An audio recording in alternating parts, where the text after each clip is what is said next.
son tesis, son oraciones, son cosas que los modernistas dicen que la iglesia ha reprobado, que la iglesia ha condenado. Y esto porque es importante, porque todavía uno escucha estas cosas. Perdón, uno escucha a ciertos predicadores, tristemente algunos, incluso algunos en el clero, repetir cosas de esta naturaleza como las que vamos a ver. Son cosas que la iglesia ha reprobado, que tienen que ver con la herejía modernista. La primera de ellas, y me avisan si de repente no me vuelven a escuchar, ¿eh? Si de repente, porque voy a hacer varios cambios y no voy a hacer que uno de estos cambios, pues, me afecte, ¿no? Muy bien, pues, el primero, y dice así, son las 65 proposiciones, tal vez esa es la palabra que estaba buscando, cuando les dije 65 oraciones o tesis propuestas. 65 proposiciones, 65 cosas que la teología modernista, que los modernistas afirman que son erróneas y que están condenadas por la iglesia. Número uno, como pueden ver ahí en sus pantallas, número uno, la ley eclesiástica, eso es lo que dicen ellos, es lo que dicen los modernistas.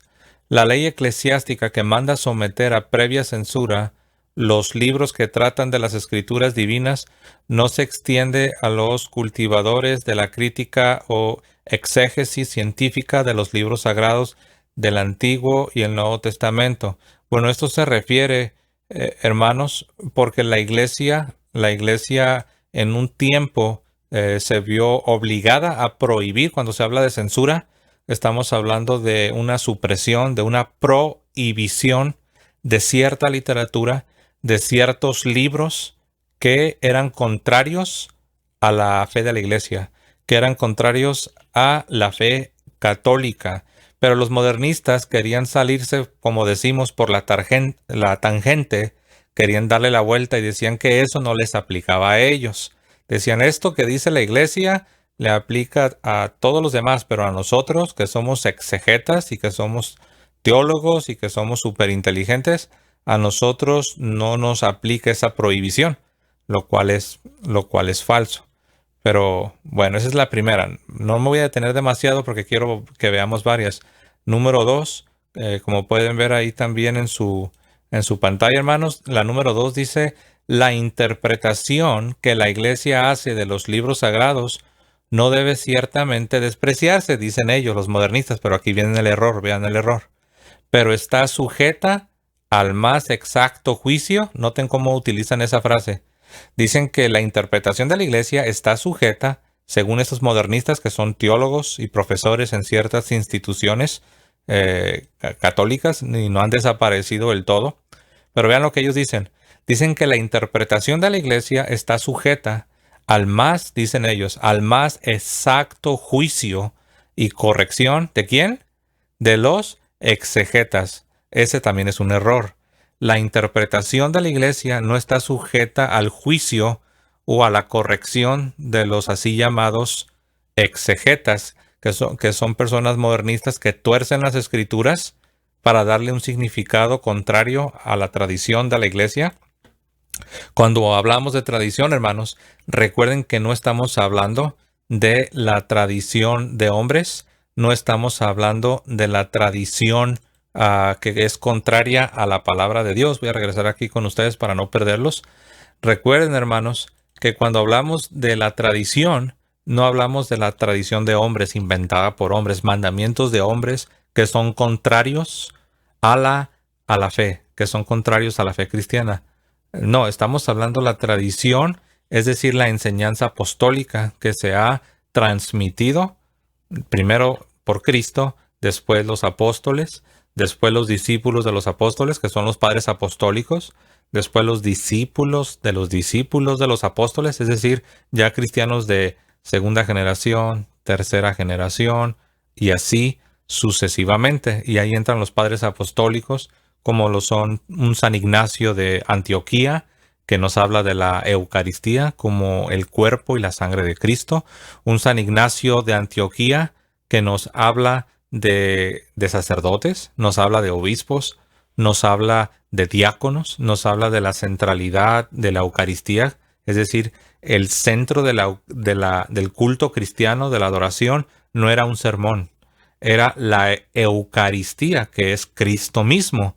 Por eso les decía yo anteriormente, hermanos, y ojalá que podamos grabar esto bien fuerte en nuestra memoria y en nuestro corazón. Les decía yo la vez pasada que el culto cristiano debe estar centrado en la Eucaristía, que es la mismísima presencia de Cristo, la presencia real, cuerpo, sangre, alma y divinidad. Es decir, todo el ser de Cristo está presente de manera misteriosa, de manera sobrenatural, de manera, de una manera que va más allá de nuestra comprensión. Es un milagro verdaderamente. Y por esa razón, el culto cristiano es Cristo céntrico. Lo voy a repetir.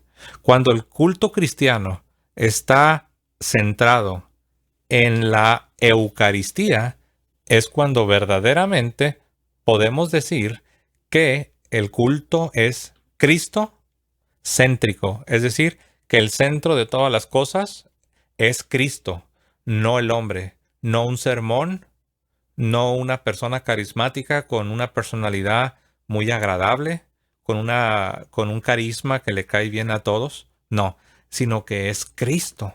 Es Cristo que está presente en la Santísima Eucaristía. Y ese tipo de culto es el culto que verdaderamente es Cristo céntrico. Ahora, ese es el centro.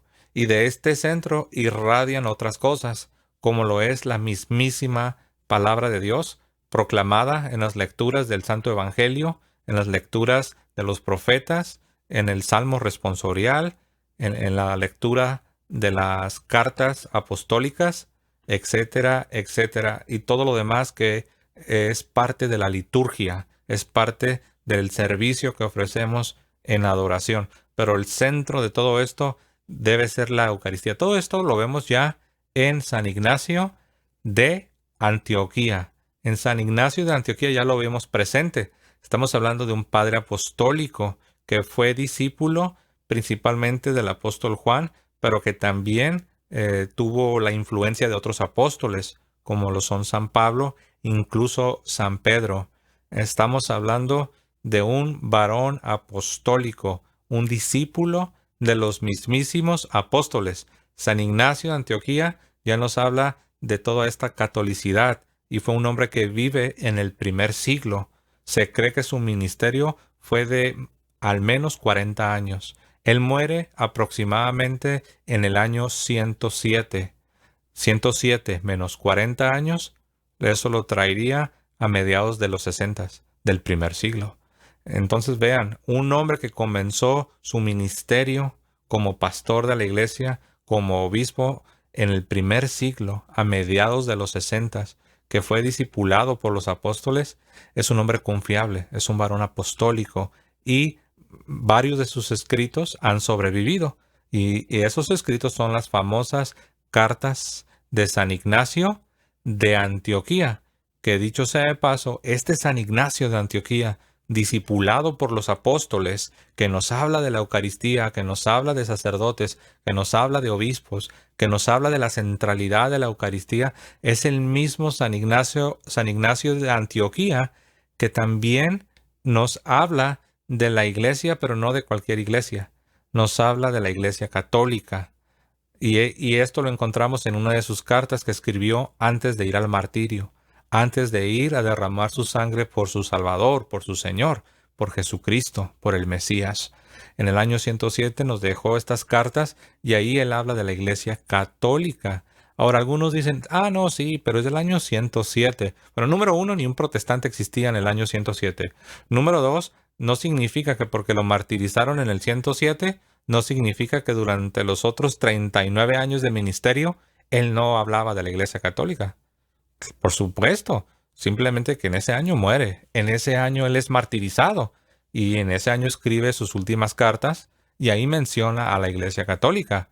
Pero no significa que cuando fue ordenado como un sacerdote a mediados de los 60, no significa que ahí no creía o que él no hablaba de la iglesia católica. Por supuesto, él era parte de esa iglesia que él al final de su vida describe. Y que dicho sea de paso, lo dice de pasada, como diríamos. Lo dice, no crean que él está haciendo un sermón apologético. No crean que él está haciendo una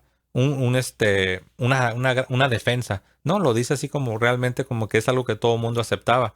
Habla de los herejes y dice que estos herejes rechazaban la Eucaristía. Él dice, los herejes, refiriéndose a los agnósticos, dice, no se juntan con nosotros porque ellos no creen que la Eucaristía es la carne del Señor y la sangre del Señor. Se abstienen, nos dice San Ignacio. Pero bueno, quizás ya me profundicé demasiado, pero el único punto que yo les estoy tratando de hacer, hermanos, es que nuestra fe es verdaderamente la fe apostólica. No solamente es una fe bíblica, porque lo es, porque está evidenciada en la Sagrada Escritura, pero no solo eso.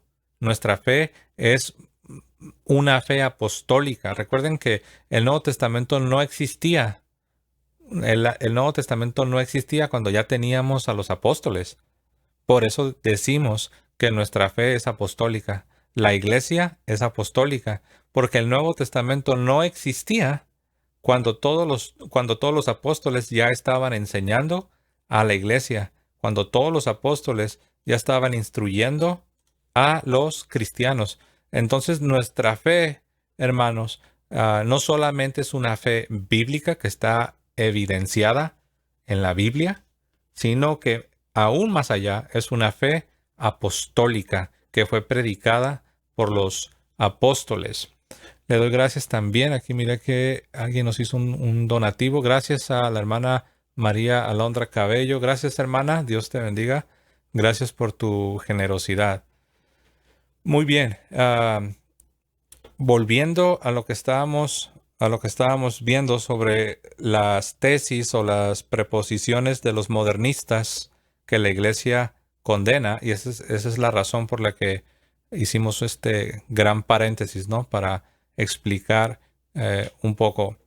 Muy bien, ahora en el número 3 dice ahí de los juicios y censuras eclesiásticas dadas contra la exégesis libre y más elevada, puede colegirse que la fe propuesta por la Iglesia contradice a la historia y que los dogmas católicos no pueden realmente conciliarse con los más verídicos, dicen los modernistas. Recuerden que todo esto que estoy leyendo son cosas que los modernistas, que los teólogos influenciados por esta teología errónea, que dicho sea de paso, venía del protestantismo.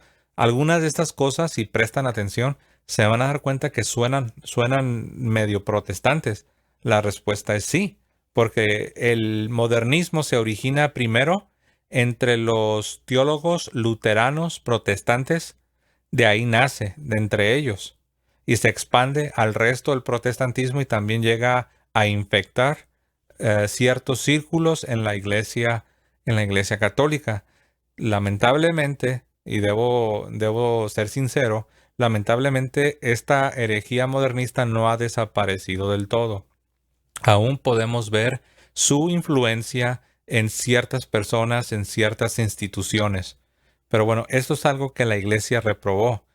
Decir que lo que la iglesia enseña contradice a la historia y contradice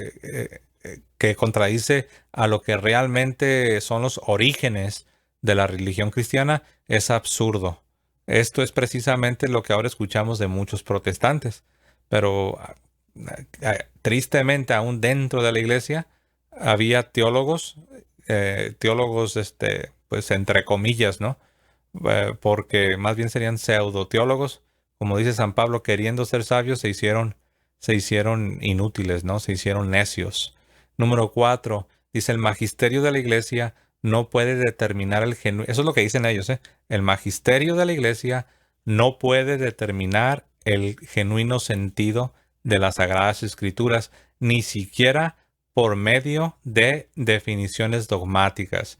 ¿Se acuerdan lo que les acabo de mencionar? Que es muy semejante a lo que dicen los protestantes. Ellos, sin darse cuenta, están influenciados por el modernismo. Cada vez que ellos están atacando la enseñanza de la iglesia, la interpretación infalible de la iglesia, están uniéndose a las filas de los teólogos modernistas. Y aquí es donde vemos esta influencia, ¿no? Eso es lo que dicen los modernistas y también muchos protestantes. El magisterio de la Iglesia no puede determinar el genuino sentido de las Sagradas Escrituras, ni siquiera por medio de definiciones dogmáticas. Esto es algo que la Iglesia ya ha condenado. Recuerden que estamos viendo todo esto que estamos viendo, hermanos, tiene que ver con esto. Estamos viendo las 65 proposiciones modernistas que fueron condenadas de manera oficial por la Iglesia. Esto no es algo que yo lo resumí, no lo inventé, es algo que si tú vas a Internet y le pones 65 proposiciones modernistas condenadas por la Iglesia, las vas a encontrar. Esto es un documento oficial que un papa, no recuerdo, creo que fue San Pío X, si mi memoria no me falla, el Papa San Pío X le dio la orden a la Congregación para la Doctrina de la Fe, le dio la orden de preparar este documento. Muy bien, el número 5. Como quiera que en el depósito de la fe solo se contienen las verdades reveladas, no toca, y aquí presten atención cómo los modernistas hablan, no toca a la Iglesia bajo ningún respeto dar juicio sobre las aserciones de las disciplinas humanas. O sea, en otras palabras, lo que están diciendo, hermanos, es que a la Iglesia no le toca interferir con la exegesis, con la historia. En otras palabras, esos modernistas tratan de invalidar la autoridad de la Iglesia, diciéndole a la Iglesia que a ella no le compete, que a ella no le debe, que no debe ser su negocio interferir en estas disciplinas como la exégesis, la historia, las lenguas. En otras palabras, es como si esos modernistas quisieran establecerse a sí mismos como una autoridad separada de la Iglesia. Y ese es un error. Y esa es la razón por la cual la Iglesia condenó estas ideas, ¿no? Estas ideas modernistas. Muy bien, voy a ver aquí el chat, a ver si alguien tiene un comentario para no estar yo solo hable y hable y sin interactuar con ustedes.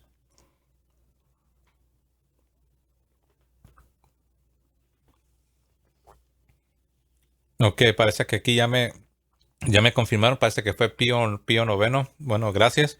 Sabía que uno de los dos Píos, porque uno comenzó, creo que Pío noveno comenzó comenzó a enfrentar esta herejía del modernismo y luego incluso después Pío X le tocó, por decirlo así, le tocó rematar, ¿no? Le tocó rematar esta herejía. Permítanme ver aquí. Vamos a confirmar para salir de las dudas. Sé que fueron un par de papas los que estuvieron lidiando con los modernistas, pero quiero ver. Vamos a ver, modernismo teológico. Muy bien, bueno, sí, uno de ellos fue el Papa X y estoy viendo si también intervino el Papa Pío IX. Bueno, fue principalmente el 10, pero el Papa Pío IX fue el que hizo el sílabo, el famoso sílabo, que es una lista de publicaciones con errores teológicos o contrarios a la fe. Y fue el Papa Pío IX el que publicó el sílabo en 1864. Este es el siglo XIX, 1864, que muchos han hecho la observación de que deberían de resucitar el sílabo, deberían de traerlo otra vez pues, a la vida de la iglesia, porque hay muchas herejías dando vueltas, hay muchos libros por ahí con errores teológicos, hay muchas publicaciones por ahí con influencia modernista. Y hay quienes a manera de broma, entre queriendo y no queriendo, han mencionado que la iglesia debería otra vez traer de manera activa el sílabo, es decir, la lista de libros prohibidos. La lista de libros es una forma de advertir a los creyentes. Es una forma de decirle a los creyentes, presten atención a lo que están leyendo. Y les vamos a dar una lista de libros que nosotros, la iglesia, que nosotros, el magisterio, hemos evaluado y hemos encontrado faltos, hemos encontrado errores teológicos. No sería mala idea. Yo creo que si yo pudiera dar mi voto, yo daría mi voto que sí, que vuelvan a traer el sílabus, el sílabo de libros con error teológico, porque el error teológico, hermanos, afecta a las almas. Si alguna vez te has preguntado por qué la iglesia era tan enérgica con los errores teológicos, no solo la iglesia, hay que decirlo, por qué las sociedades cristianas en los siglos anteriores eran muy enérgicas contra las herejías, contra los herejes, es porque en aquel tiempo no solo la iglesia, sino también la sociedad que estaba muy influenciada por el cristianismo, se tomaban en serio el asunto de salvar a las almas. Se lo tomaban en serio. Para ellos era lo que en verdad es un asunto de vida o muerte.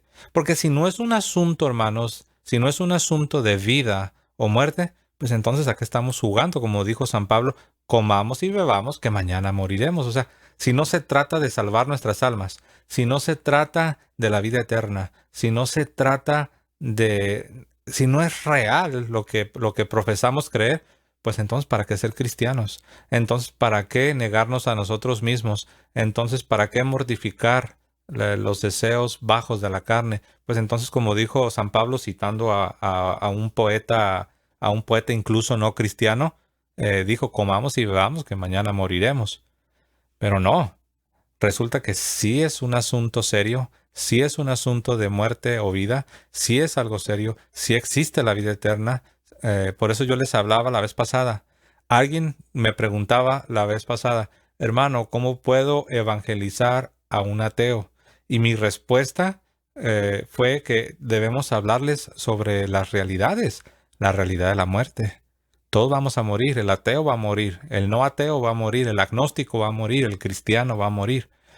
Esas son realidades, la muerte es real, el pecado, la maldad es real, la vida eterna es real, la condenación eterna es real, el Salvador, la salvación, la cruz, la redención, la resurrección de entre los muertos, el juicio donde Dios juzgará a vivos y a muertos, todo eso es real. No estamos hablando aquí de filosofías, no estamos hablando de algo abstracto, arriba que nadie puede alcanzar, no estamos hablando de algo que sale de la cabeza de algún pensador o de algún filósofo.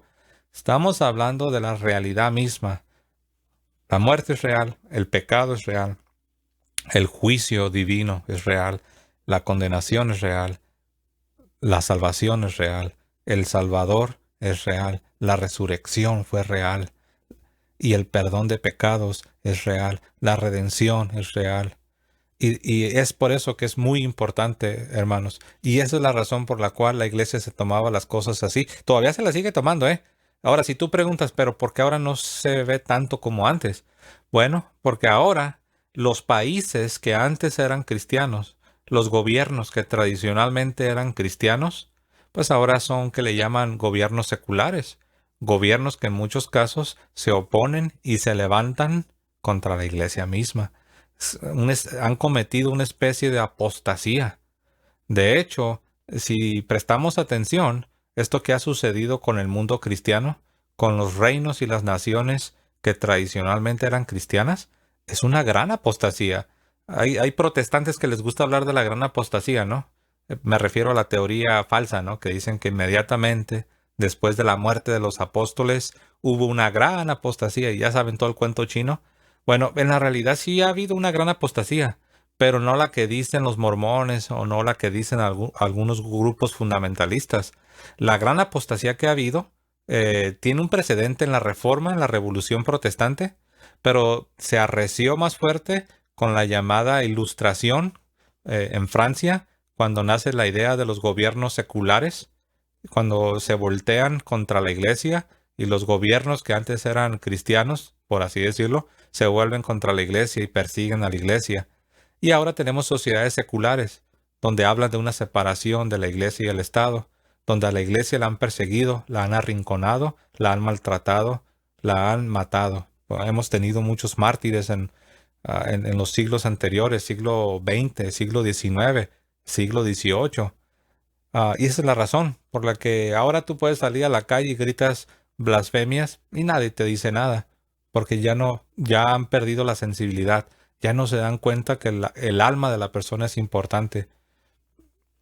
Es triste, la maldad ha ido creciendo y la gran apostasía ha ido ocurriendo.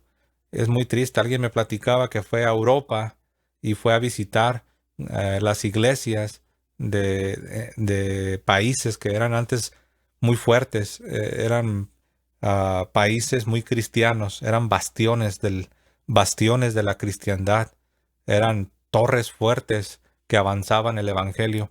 Me dice esta persona, fui a las catedrales, dice, son museos abandonadas. Muchas de ellas, no todas, no el 100%. No estamos diciendo que no hay cristianos, no estamos diciendo que ya murió del todo el catolicismo, pero lo que sí estamos diciendo es que se ve cómo ha habido una decadencia, hermanos. Y si nosotros no nos ponemos, como se dice, si no nos ponemos las pilas, si no nos activamos, si no estamos corriendo la carrera, si no estamos peleando la buena batalla, si no estamos guardando la fe, si no estamos buscando la santidad, si no nos estamos apartando del pecado, si no estamos buscando imitar a Cristo, hermanos, entonces, ¿qué nos espera? ¿Qué le espera a la siguiente generación? ¿Qué le espera a nuestros hijos? ¿Qué le espera a nuestros nietos? ¿Qué mundo vamos a dejar para la siguiente generación? Y esto es serio, hermanos. Esto es algo muy, pero muy serio. Vamos a ver el chat. Vamos a ver en el chat a ver si alguien tiene algún comentario.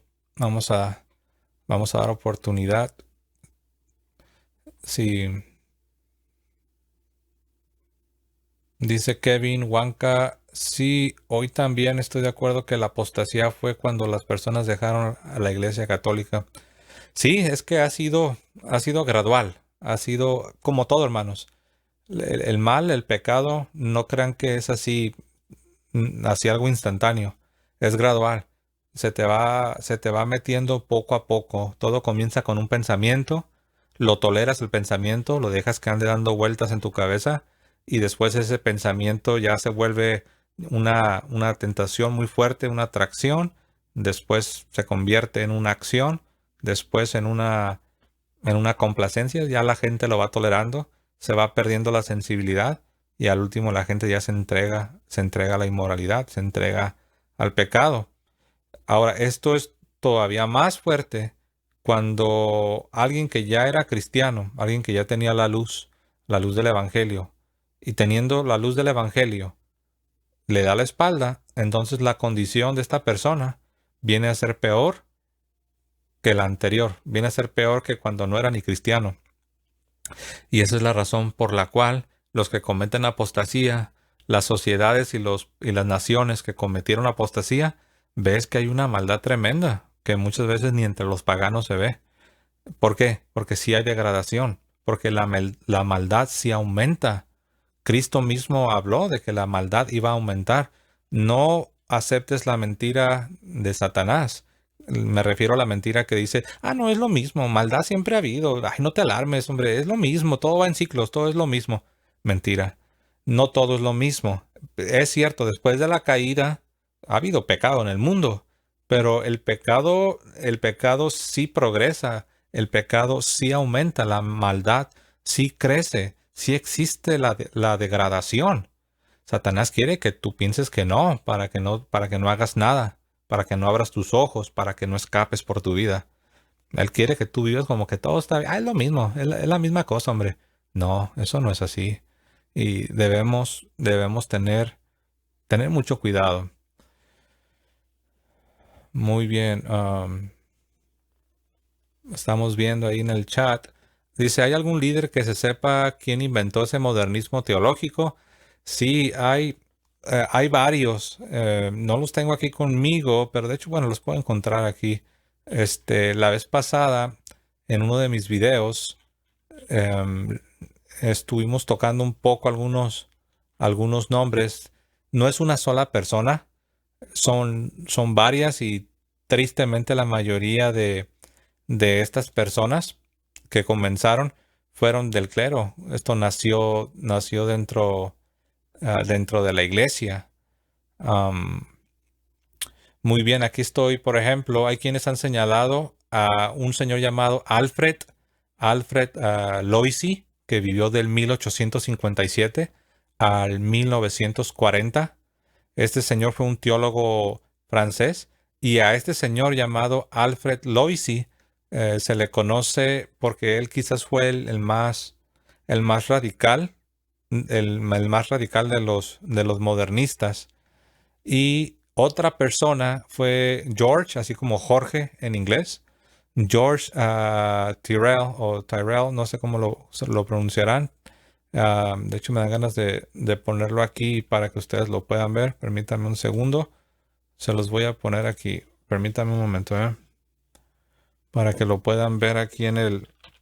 Y esto lo estoy ahorita sacando. Yo lo tengo en el archivo porque ya hice un video donde los mencioné.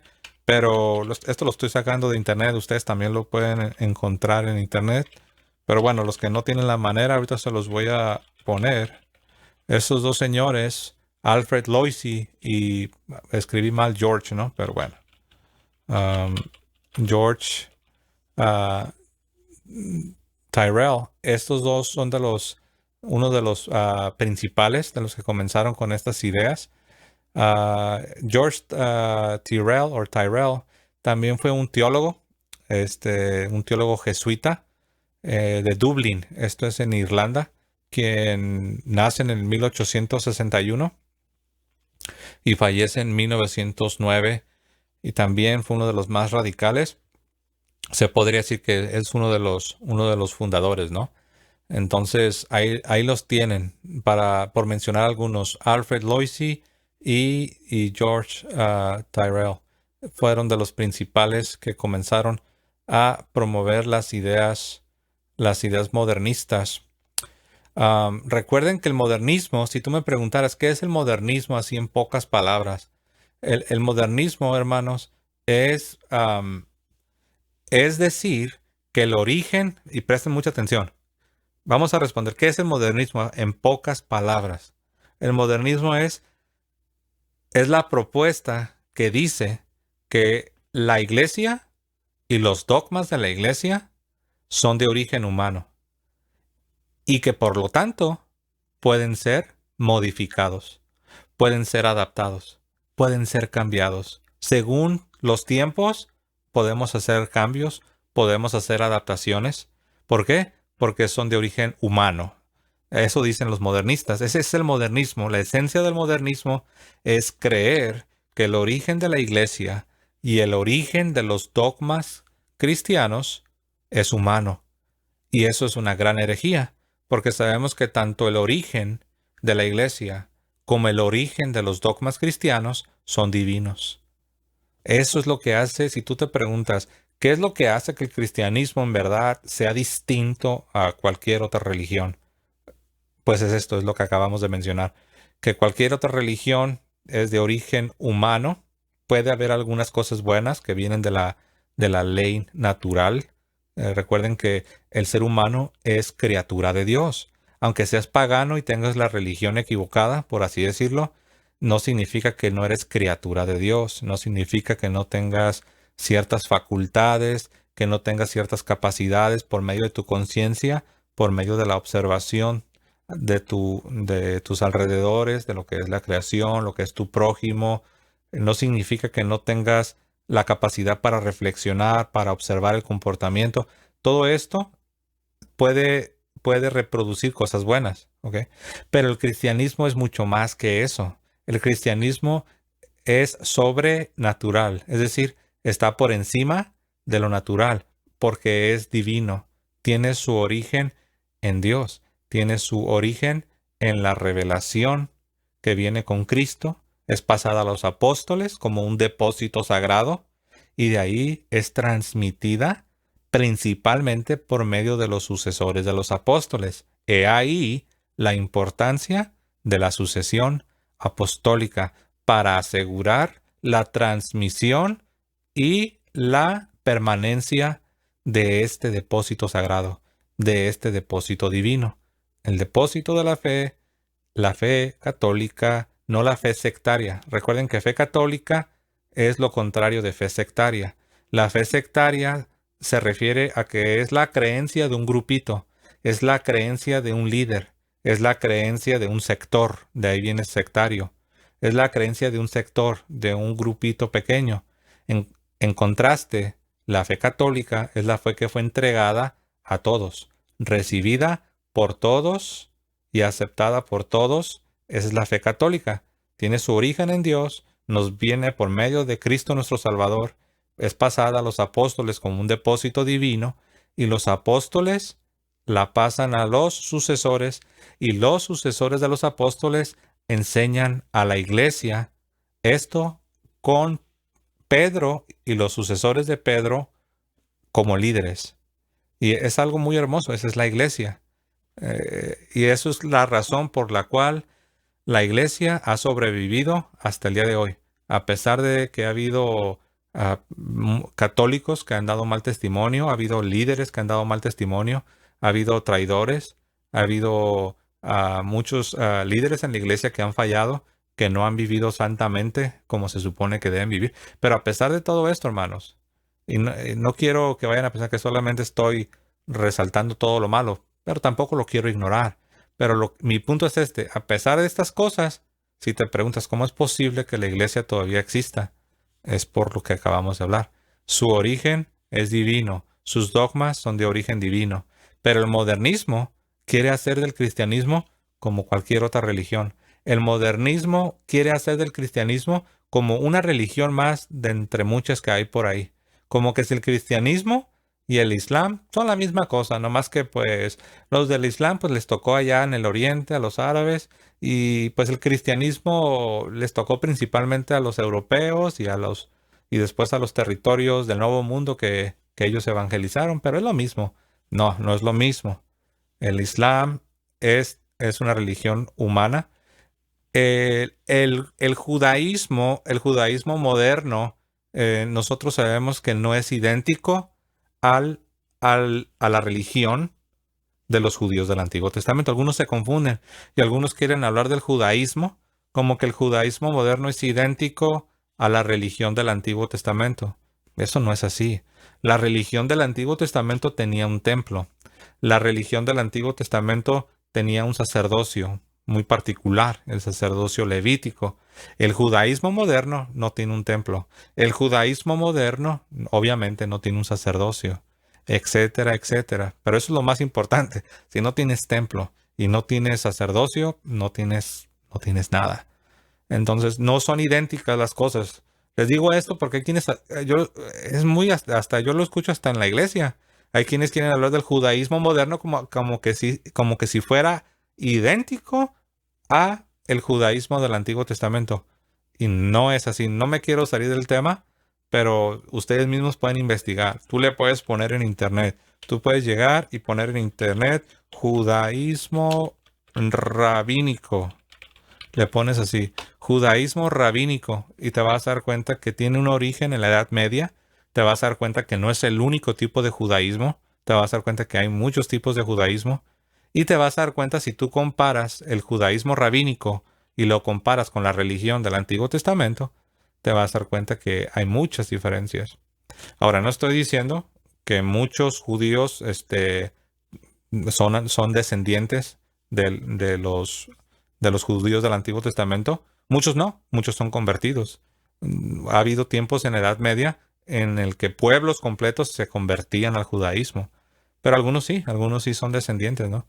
Pero bueno, es un tema muy profundo y no quiero salirme del tema, ¿no? Que estamos viendo el modernismo, estamos viendo algunas tesis que la iglesia ha reprobado porque son propuestas, son cosas que los modernistas dicen. Y bueno, en la número 6, como pueden ver ahí en sus pantallas, la número 6, en la definición de las verdades de tal modo colaboran la iglesia discente, o sea, la iglesia que habla, y la docente, que solo le queda a la docente sancionar las opiniones comunes de la discente. Bueno, aquí está un poco enredoso, pero aquí prácticamente es como que dan a entender que los maestros de la iglesia tienen que, los teólogos, porque aquí hablan de, muchas veces, ellos no se van a referir a sí mismos como los maestros, pero en la realidad cuando hablan de exégesis, perdón, cuando ellos, los modernistas, hablan de exégesis y de maestros y eso, prácticamente se están refiriendo a ellos mismos. No, lo que la iglesia dice, eso es, no hay necesidad de que alguien venga y lo reinterprete. No sé si se acuerdan que en un diálogo que tuve con un protestante, que él me decía que el catecismo estaba sujeto a la interpretación. No sé si recuerdan ese punto, hermanos. Lo voy a repetir. Este protestante me decía que el catecismo estaba sujeto a la interpretación de otras personas. Lo que él estaba haciendo es prácticamente, él quería hacer que la Iglesia Católica fuera como el protestantismo. Pero yo le dije, no, le dije, en el protestantismo yo sé que cada quien interpreta a como puede o a como quiere. En la iglesia no es así. Y yo le decía, por eso tenemos el catecismo. Y él me quiso llevar a una esquina diciéndome, no, pero el catecismo también está sujeto a la interpretación. Eso es algo que los modernistas afirmaban y afirman, que lo que la iglesia dice en sus documentos oficiales, en sus documentos magisteriales, en las encíclicas, en el catecismo, en los concilios, que lo que la iglesia dice no es así, sino que ellos, los grandes sabios y los grandes teólogos, lo deben interpretar o más bien reinterpretar. En otras palabras, como dice San Pablo, perdón, como dice San Pedro en su carta, San Pedro nos habla de los que tuercen las escrituras para su propia perdición. Pues los modernistas esto prácticamente es lo que hacen. Y lo que este querido hermano separado, lo que este querido hermano que es protestante, me quería llevar a un punto donde yo le contestara, no, sí, tienes razón. El catecismo está sujeto a la interpretación. Y esa interpretación, de hecho, me lo dijo. Dice, y también dice, esa interpretación que alguien puede hacer del catecismo, también está sujeta a la interpretación. Todo, dice, todo se va a interpretar. Le dije, no es así. Cuando la iglesia enseña, sobre todo cuando enseña en documentos oficiales, eso es. O sea, ya no depende de que si tú lo ves azul o lo ves rojo o lo ves negro o lo ves... No, es lo que es. Si yo les muestro si yo les muestro este libro, o sea, yo no voy a decir que es rosa, no es color rosa. Este libro es café, que dicho sea de paso, hablando de protestantes, este libro es el de los testigos de Jehová y se llama Razonamiento a partir de las Escrituras. Ahí está. Ellos también dicen que ellos agarran la escritura y ellos la razonan, la estudian, la razonan y la interpretan. Y bueno, y aquí está lo que ellos creen, ¿no? Y bueno, nosotros sabemos que los testigos de Jehová son rechazados aún por otros protestantes. Pero bueno, por ahí va la cosa. A ver, vamos a ver. Vamos a revisar el chat.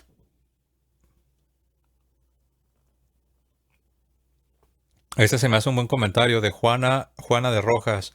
En la universidad hay maestros modernistas y quieren que nosotros los católicos pensemos como ellos dicen. Así es. Tristemente, hermanos, miren, estas son de las cosas que yo quisiera no tener que decir. Pero tristemente, muchas veces, hasta en instituciones católicas, vas a encontrar a ciertas personas con influencia modernista. Por eso yo les dije al principio, tristemente, esta herejía que el Papa San Pío X la llamó la síntesis de todas las herejías, por decirlo así, la madre de todas las herejías modernas, al menos. Es el modernismo, es la síntesis de todas las herejías. No ha desaparecido. Fue combatida por varios papas, principalmente por el Papa San Pío X, pero a pesar de que le hicieron gran combate, no desapareció del todo. Y todavía anda rondando. Y todavía uno escucha ecos, por decirlo así. Uno todavía escucha ecos de estos modernistas herejes. Muy bien, dice, bueno, Josué Raúl, Dios te bendiga. Buenas tardes, bienvenido, Josué.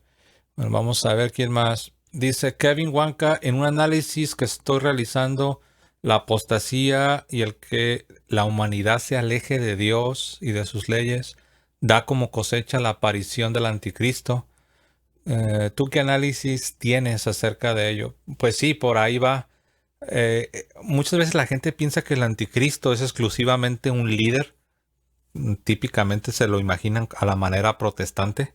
Ya ven cómo hay algunas películas protestantes, ¿no? Casi, casi como una especie de líder que es como mitad humano, mitad diablo, algo así, ¿no? Pero no, en la realidad, el anticristo o los anticristos, para usar el lenguaje de San Juan, los anticristos son los maestros que promueven herejías. Esos son los anticristos. Ahora, no estoy negando la posibilidad de que este movimiento que se levanta contra Cristo y su doctrina, no estoy negando de que al final de los tiempos vaya a estar liderado o vaya a estar personificado por un líder que va a odiar y va a perseguir vehementemente a los cristianos. No estoy negando esa posibilidad, no estoy negando que eso pueda ser. Hay pasajes en la Escritura que parecen indicarnos que sí, que no solo se refiere a la enseñanza hereje o a los maestros en plural, herejes, que se levantan contra Cristo y su doctrina, sino hay pasajes que parecieran indicar que al final de los tiempos, antes de la venida del Señor, esta maldad estará liderada, estará encarnada, por así decirlo, por un hombre que va a arrastrar a muchos al error y va a odiar a los cristianos. Es posible.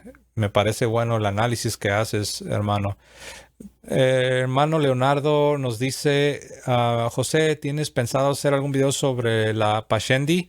Sería muy, muy interesante. De hecho, no lo mencioné. Este documento del que está hablando Leonardo, lo mencioné, obviamente no me profundicé. Es un documento muy largo, es muy bueno, pero sí lo mencioné y sí les expliqué un poco, pero sería bueno a lo mejor hacer un programa sobre este documento, la Pashendi, porque yo les hablé que se mandó, lo pongo, el Papa, si no me equivoco, fue el Papa Pío X el que dio la orden a la doctrina a la Congregación para la Doctrina de la Fe, a que prepararan este documento con las 65 proposiciones modernistas que debían ser condenadas. Y aquí están todas. Miren, vamos como en las 6, todavía faltan otras 89. Todas estas que están viendo ahí en sus pantallas, todas estas son las cosas que a los modernistas les encanta repetir, les encanta enseñar en sus libros, en sus universidades, que son falsas. Suenan piadosas, suenan cristianas, suenan muy inteligentes, pero son falsas. Es modernismo, es herejía, es veneno. Todo esto, miren, hasta llegar a la 65. Aparte de esto, está el documento, la encíclica Pashendi, que es de la que nos está mencionando nuestro hermano Leonardo. Y sí, pienso que sería bueno, a ver si después me voy a contactar contigo, Leonardo, y sería bueno hablar sobre la Pashendi. Es una encíclica, si mi memoria no falla, es del Papa San Pío X, y sería muy, pero muy productivo hablar de ella. Y sí, suenan protestantes. Sí, cuando uno lee todo esto, muchas cosas se parecen al protestantismo. Muy bien. ¿Quién más tenemos? Pues saludo a todos los que van llegando, ¿no? Vamos a aprovechar. Voy a hacer una pausa y saludar a la hermana Juliana Holguín. Dios te bendiga, hermana Juliana. Saludos hasta California. Saludo también a Juan Velázquez. Saludos hasta Michigan. Juan, Dios te bendiga. Mm, Fabián Sandoval. Desde los primeros siglos ya se encuentran anticristos. Así es correcto. Porque San Juan, en sus cartas, en el primer siglo, nos habla ya de anticristos, ¿no? Así es. Dios te bendiga, Marimar. Saludos. Un fuerte abrazo. Luis Roberto Verdeja, saludos. Bienvenido, Luis Roberto. Teresa Prado nos dice que la New Age se introduce. Sí, es que miren, el ataque de Satanás no es un ataque unilateral, sino que es multilateral, o sea, de diferentes lados. Como en una guerra. Imagínense una guerra y es un campo de batalla. Y ahora imagina a un ejército haciéndote la guerra con muy malas intenciones. Él va a venir de diferentes lados. Y así Satanás nos ha atacado de diferentes maneras. Y la iglesia, hermanos, se ha mantenido a pesar de todo, a pesar de los ataques, a pesar de las herejías. Y Y actualmente, hermanos, muchos creen, y yo creo que tal vez me voy a aventurar a decir que estoy de acuerdo con ellos, pero muchos creen que quizás la iglesia está en uno de sus peores momentos. Por ejemplo, estamos hablando de herejías, estamos hablando de ataques, estamos hablando de esta herejía que se ha infiltrado en la iglesia, ¿no? Ahora uno puede decir, no, pues eso siempre ha sucedido. Sí, pero nunca de la magnitud que lo estamos viendo. La verdad, ni en el arrianismo. Yo sé que en el arrianismo esta herejía del siglo cuarto creció tanto que llegaron a ser mayoría. Es decir, la mayoría de obispos en la iglesia llegaron a estar influenciados por el arrianismo.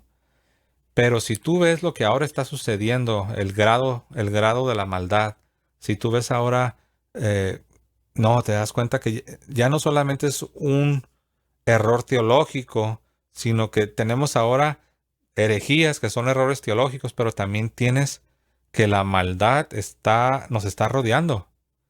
Y en la Sagrada Escritura se nos habla de un tiempo que a lo malo le llamarían bueno y a lo bueno le llamarían malo. Y también nuestro Señor Jesucristo dijo que la maldad se multiplicaría. Entonces, todo apunta a una intensidad hacia el final. Ahora, si tú me preguntas, ¿qué significa esto que estás diciendo? Que ya está a puntísimo de venir Cristo, no lo sé. Nadie lo sabe. Pero lo que al menos sí podemos decir es que en nuestros tiempos, esta maldad se puede palpar, un aumento, un incremento. Hemos avanzado, por decirlo así. Hemos avanzado en la maldad. Bueno, más bien la maldad ha avanzado de tal forma que nos está acercando, nos está rodeando y podemos palparlo, nos podemos dar cuenta. No somos quizás los más grandes teólogos, pero no necesitamos, gracias a Dios, ser los más grandes teólogos. Necesitamos ser cristianos caminando con Dios, en comunión con Dios, en una vida sacramental, luchando contra el pecado.